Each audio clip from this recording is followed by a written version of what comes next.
in example 5, sometimes one graph is not enough. So let's take a look at the TI-83 calculator when we graph this. So let's keep in mind here that we need, when you put in a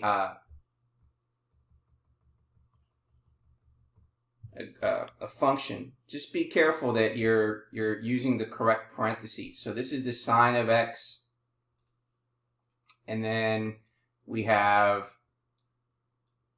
plus 1 divided by 100, but then we're going to multiply that, so we're going to use parentheses of the cosine of 100x, and then close the parentheses twice. So we want to graph this, so let's take a look at the window here. We're going to use, let's see, negative 6.5, and then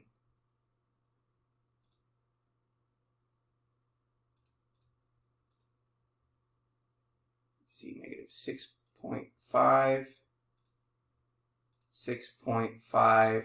I think the error was because I used a minus sign there.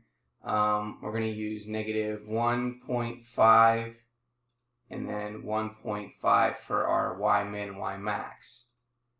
So when we graph, this is what our graph looks like. Okay, now when you graph, you can see that on the TI-83-84, there it shows particular bumps on this graph. So this is one of the graphs that we can look at. So that means that we may need to look at additional graph, because if we look at the second part, or the second term of this function, 1 over 100 times the cosine of 100x is quite small. It's very small compared to the sine of x. So that means we're going to need an additional graph. So we might need to go a little further with our window.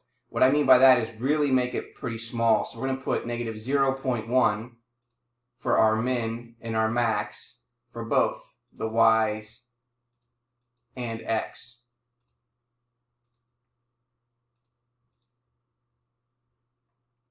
So now let's take a look at the graph. So now our graph gives us a little bit of a smaller look as to what that graph is. So you can see here that we're able to investigate this a little further. So again, here are our two graphs that we graphed. Now let's take a look at what this would look like on Desmos. Again, every particular graph is every graphing device is going to look different. So this should be the cosine of 100x. So you can see here, there are the bumps in the graph. So that tells us we need to investigate a little further. So again, there is this graph. Now again, let's just change this to negative 0.1. And this is positive 0.1. This is negative 0.1.